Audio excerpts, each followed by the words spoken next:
तो मित्रों जो આપણે ડીઝલ પુરાવીને નીકળ્યા તેનો કન્ટિન્યુ ચલાવીએ છીએ અને અત્યારે જસ્ટ પહોંચી આવ્યા રિલાયન્સમાં। તો અહીંયા આગળથી આપણે લઈ લેવાની છે રાઈટ સાઈડ રિલાયન્સમાં જવા માટે। એ VRL નું ગોડાઉન છે અને અહીંયાથી આપણે લેવાની રાઈટ સાઈડ રિલાયન્સમાં જવા માટે। આ ડીમાર્ટનું વેરહાઉસ છે।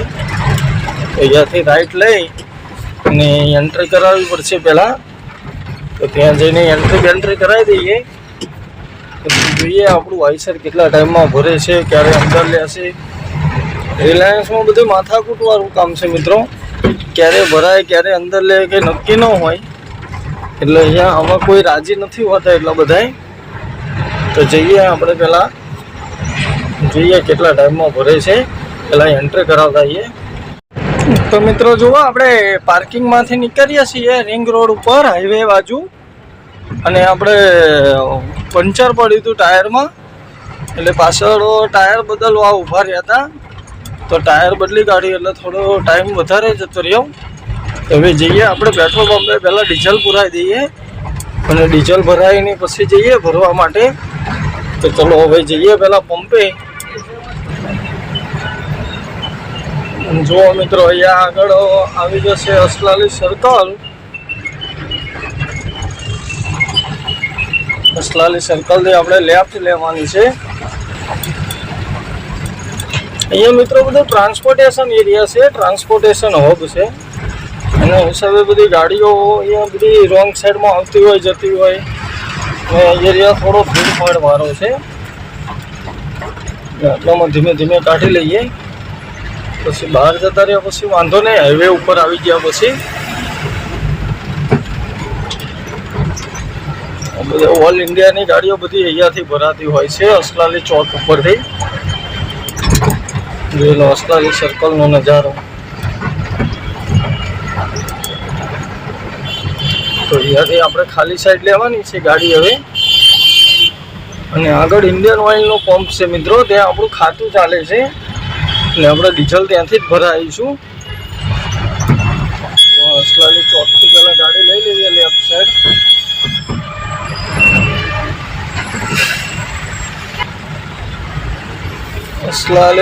અસલાલી એમના નાના ટપુડાવાળા સાચવવા પડે છે, ગમે ત્યાંથી ગમે તે બાજુ સેજ જગ્યા મળી નથી કે લગાવી નથી ગાડી, પછી મોટી ગાડીવાળાને બિચારાને લેફ્ટ સાઈડમાં દેખાય નહીં અને પછી અડી જાય એટલે કે મોટી ગાડીવાળાએ અડાડી। પણ પોતે 10 મિનિટ સબર કરીને 2 મિનિટ ગાડી રાખતા નથી, ઉતાવળ જ એટલી બધી હોય એ લોકોને। 5 મિનિટ ગાડી સાઈડમાં નથી રાખી શકતા અને મોટી ગાડી હોય એટલે એને લેફ્ટ સાઈડમાં એટલું બધું ન દેખાય, પછી અડી જાય તો કે મોટી ગાડીવાળાએ અડાડી।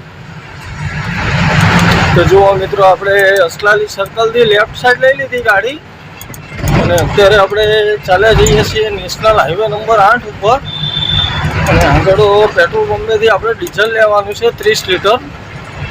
તો એમને કીધું અત્યારે 30 લીટર લઈ લો, પછી ક્યાંનો માલ ભરાય શું છે પછી એ રીતે બીજું આપીશું ડીઝલ। અત્યારે 30 લીટર ડીઝલ લઈને નીકળીશું। તો જઈએ પહેલાં પંપે અને પેટ્રોલ પંપે જઈને ડીઝલ પુરાવી દઈએ।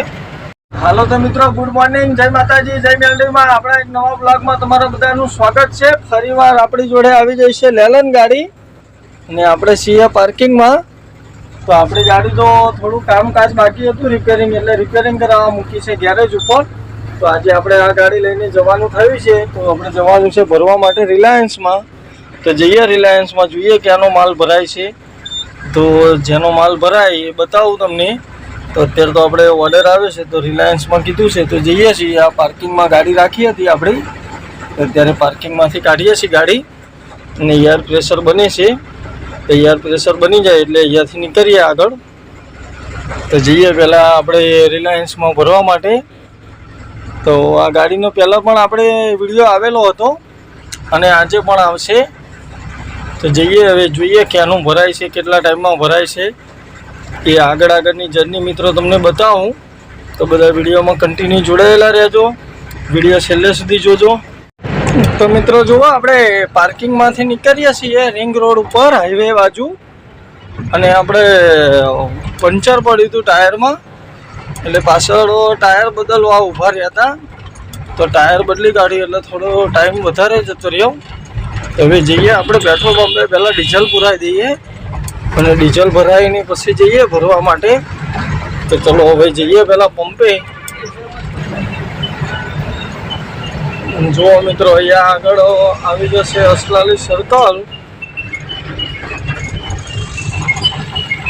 અસલાલી સર્કલથી આપણે લેફ્ટ લેવાની છે. અહીંયા મિત્રો બધું ટ્રાન્સપોર્ટેશન એરિયા છે, ટ્રાન્સપોર્ટેશન હબ છે. એના હિસાબે બધી ગાડીઓ અહીંયા બધી રોંગ સાઈડમાં આવતી હોય, જતી હોય. અને એરિયા થોડો ભીડભાડ વાળો છે, એટલામાં ધીમે ધીમે કાઢી લઈએ. પછી બહાર જતા રહ્યા પછી વાંધો નહીં, હાઈવે ઉપર આવી ગયા પછી ઓલ ઇન્ડિયાની ગાડીઓ બધી અહીંયાથી ભરાતી હોય છે, અસલાલી ચોક ઉપરથી. જોઈ લો અસલાલી સર્કલનો નજારો. તો અહીંયાથી આપણે ખાલી સાઈડ લેવાની છે ગાડી હવે. અને આગળ ઇન્ડિયન ઓઇલનો પંપ છે મિત્રો, ત્યાં આપણું ખાતું ચાલે છે. એટલે આપણે ડીઝલ ત્યાંથી જ ભરાવીશું. તો અસલાલી ચોકથી પહેલાં ગાડી લઈ લઈએ લેફ્ટ સાઈડ.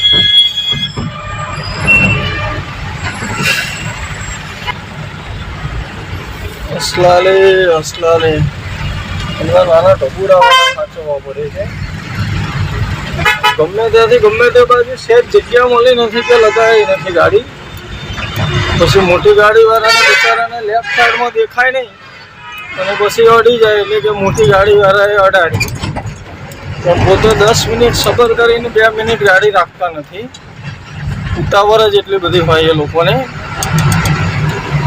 5 મિનિટ ગાડી સાઈડમાં નથી રાખી શકતા.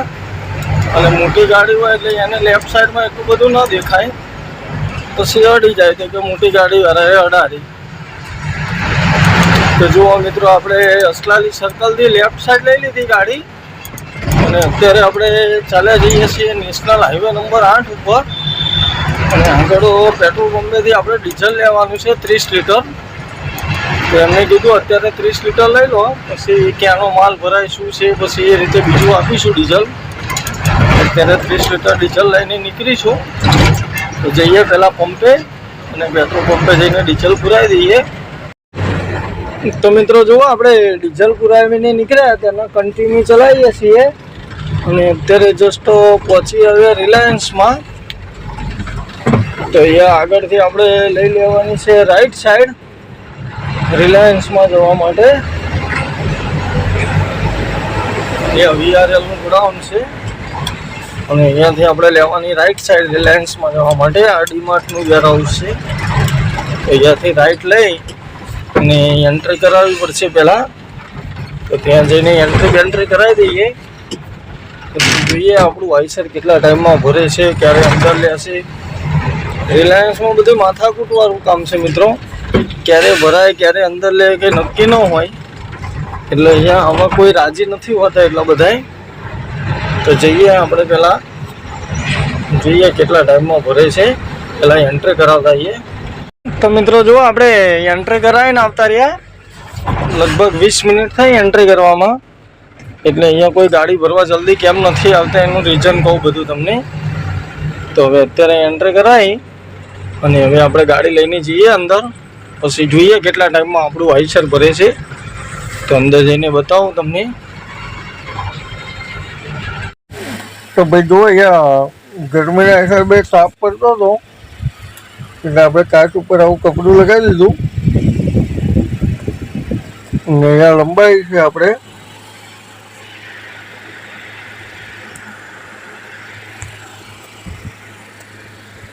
તો આપણે એન્ટ્રી કરાવી બપોરે 3 વાગ્યાની. હજી ગાડી ભરવાનો નંબર નથી આવ્યો. તો જોઈએ હવે આપણી ગાડી ક્યારે ભરાય છે.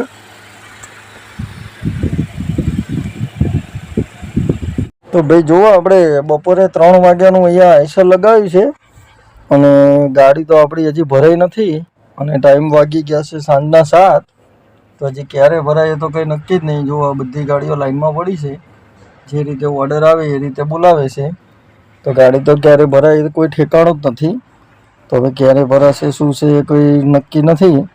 તો ઓર્ડર આવશે પછી બોલાવશે તો પછી આપણે વાત કરી. તો એમને કીધું કે કંઈ વાંધો નહીં, બીજો ડ્રાઈવર કોઈ મોકલ લેશે તો એ લોડિંગ કરાવી દેશે ગાડી.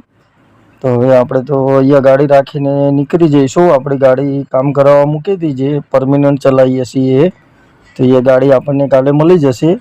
પછી આપણે કાલે એ ગાડી લઈને ગમે ત્યાં બીજે ટ્રીપ કરીશું. તો આ ગાડીમાં આવશે હવે બીજો ડ્રાઈવર. તો આપણે હવે અહીંયાથી નીકળીએ અને હવે ગાડી આપણે કામ કરાવવા મૂકીએ તો હવે સવારે જ ભરવા જવાનું થાય, ગમે ત્યાં થાય તોય. એટલે આપણે નીકળી જઈશું ઘરે. તો આ વિડીયોને આપણે કરીએ અહીંયા પૂરો. મળીએ સવારે બીજા એક નવા વિડીયોમાં. ત્યાં સુધી બધાને જય માતાજી, જય મેલડી.